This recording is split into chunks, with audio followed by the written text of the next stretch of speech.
le vieux menteur a quitté le pouvoir, et le peuple souverain, appelé à voter, a choisi Lise Nogout, le teigneux à l'œil noir, pour marcher à sa tête, pour le représenter. Et le peuple souverain, chapeau la clairvoyance, par sa majorité librement exprimée, l'a jugé respectable et méritant confiance, et digne qu'on le suive, et digne d'être aimé.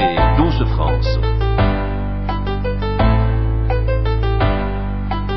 Ainsi le matamor et ses rodomontades se retrouvent enfin calife, des années qu'il se pousse, qu'il intrigue et grenouille, planqué en embuscade, prêt à tout pour devenir le premier d'entre tous. C'est une vie d'ambition qui est couronnée ici, marquée par le mensonge et le mépris des lois, où la trahison est une pratique établie, où les promesses n'engagent que celui qui les reçoit. Douce France. Ainsi le familier des salons milliardaires, le partisan de toujours des inégalités, l'empêcher d'entrer dans les quartiers en jachère par un tour de passe-passe, hop là, aurait changé. Dissimulant ses crocs, le voilà qui se pose en héritier des justes, en agneau patelin, à peine s'il porte pas à son revers une rose, et le public baba applaudit des deux mains. Douce France. Ainsi dans le camp d'en face, les éléphants barrissent et poussent des cris de baronne effarouchés, alors qu'ils sont semblables et compères et complices, plus une once d'audace, plus l'ombre d'une idée, et les ondes flagornent et la presse est muette, je veux dire qu'on y voit guère d'indignation. Ça n'a rien d'étonnant, puisque toutes les gazettes, au quasi, appartiennent aux marchands de canons. Douce France.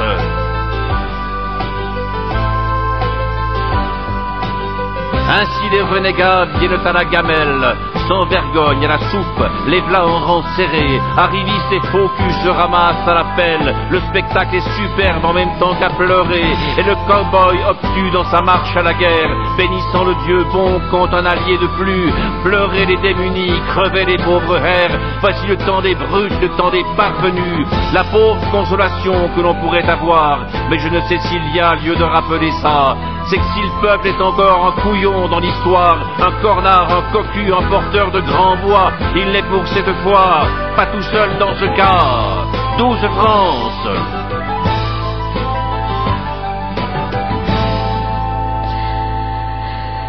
Voilà, c'est Michel Buller, on se retrouve avec Guy. Guy, vous êtes là? Oui. Vous avez entendu la chanson? Oui. Voilà, donc c'est pas un Français qui chante ça, hein, mais je trouve que c'est un très très joli texte avec beaucoup de poésie. Et donc on est reparti dans votre... on était sur la politique, hein, donc le morceau s'appelle Démocratie.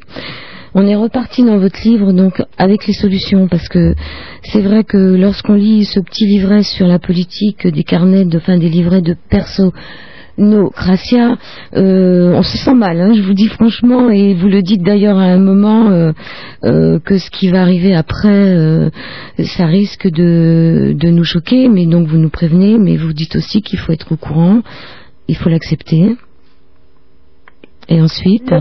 Oui, et je dis allez jusqu'à la fin, parce qu'il y a de solution. De toute façon, on n'a pas le choix, hein.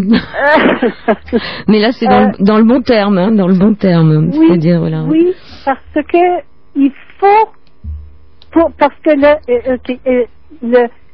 il s'agit donc d'une mutation d'espèce. C'est énorme ce qui se passe en ce moment, mais il faut qu'on soit acculé au pied du mur. Il faut que la situation actuelle soit insupportable, insoutenable pour que nous décidions de faire le saut.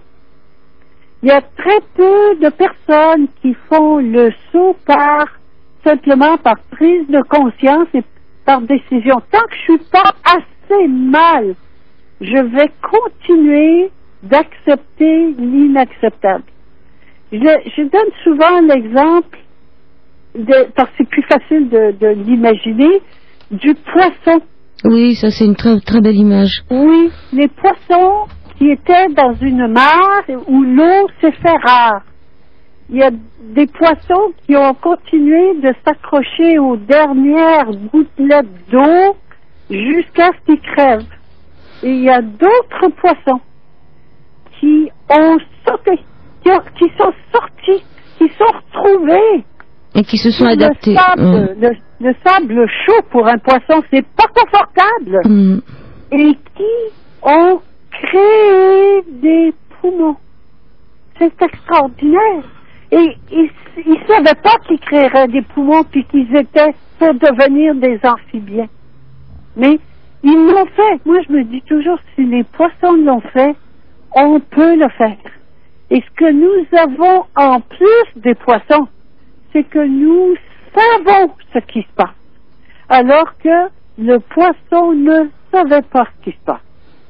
Alors, c'est pour ça que je donne l'information et qu'on donne l'information pour que les gens voient qu'il n'y a pas de porte de sortie à ce système dans lequel nous sommes. Tant mieux. Parce que tant qu'il y a encore une porte de sortie, on va la chercher. Il n'y a pas de porte de sortie, c'est tout en place et c'est ou bien j'en sors ou bien je crève. Comme le poisson. Nous sommes là. Nous sommes rendus à ce point-là et donc réjouissons-nous de nous donner, parce que c'est nous qui créons cette situation-là, réjouissons-nous de nous donner les outils qui vont rendre notre confort tellement inconfortable et les systèmes tellement insupportables qu'on va être prête à dire parfait, moi je sors de là. Moi c'est fini. C'est fini à n'importe quel prix. Et c'est ça. Qu'est-ce que je suis prête à perdre? Est-ce que je suis prête à tout perdre? Ça ne veut pas dire que je vais tout perdre. Mais suis-je prête à tout perdre? Là est la question. C'est pour ça que je vous disais tout à l'heure, le nœud de l'évolution est dans la décision. La décision, est-ce que je veux évoluer? Et je fais le grand saut. Et le grand saut, c'est dire oui, j'évolue à n'importe quel prix. Quoi que cela me coûte, quoi qu'il arrive. Je ne sais pas ce qui va m'arriver. Mais j'évolue. Je passe à autre chose. C'est insoutenable, intenable. Et bien, il fallait qu'on arrive là. Et c'est pas fini. Ça commence. Alors, justement, le fait de reprendre de reprendre son vrai pouvoir, le vôtre, le mien et celui des auditeurs et des auditrices, la première des choses, c'était de briser la loi du silence, donc avec la famille, les amis, les collègues, les patrons, les clients, etc., en dénonçant au grand public les secrets qui le concernent. Hein, donc c'est ce que vous venez de faire en partie dans cette émission. La deuxième manière de reprendre son pouvoir, c'est d'arrêter la corruption. Alors, je vous laisse en parler. Oui, alors, la corruption est tellement grande. Il y a un des orateurs, des conférenciers du 12 septembre, justement, qui était une journée sur la liberté de santé, qui disait de Santé Canada. Santé Canada, c'est notre système de santé qui contrôle la santé. Et qui disait corrupted to the core, corrompu jusqu'à la moelle. Mais lui, parce qu'il était dans Santé Canada, mais tout est corrompu jusqu'à la moelle. C'est-à-dire que tout le monde obéit aux ordres supérieurs, et les ordres supérieurs, c'est de faire des moutons parfaitement obéissants.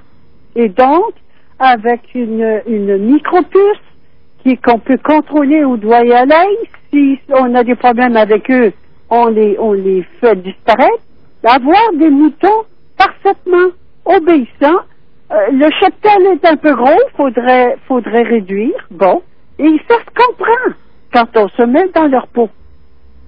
Et donc, la corruption, comment est-ce que moi je vais arrêter de collaborer à la corruption? Bien, je collabore tout le temps, et des choses aussi élémentaires que faire affaire avec les banques et les cartes de crédit. Alors ça, c'est des choses, laissez aller, fermez ces cartes de crédit, arrêtez, payez, arrêtez les chèques, arrêtez, on peut même fermer. Quand je dis on peut même, c'est que on va de plus facile ou un peu plus difficile. Mais commencez par les cartes de crédit. C'est fini, les cartes de crédit. Fini les carnets de chèques. On paie en espèces. Wow! Seulement ça. Seulement ça. Deuxièmement, alors après ça, je ferme le compte de banque. Ah oui, mais, parce que vient toujours mon mouton, comment est-ce que je vais recevoir mon chèque? Et là, regardez comment vous êtes payé par le système. Que je touche des allocations du système. Le mouton, qu'est-ce qui fait que je suis un mouton? Ben, c'est que je me fais nourrir et protéger et nourrir par le système, par le berger. Alors, arrêtez tout ça. Arrêtez les banques, les banquiers.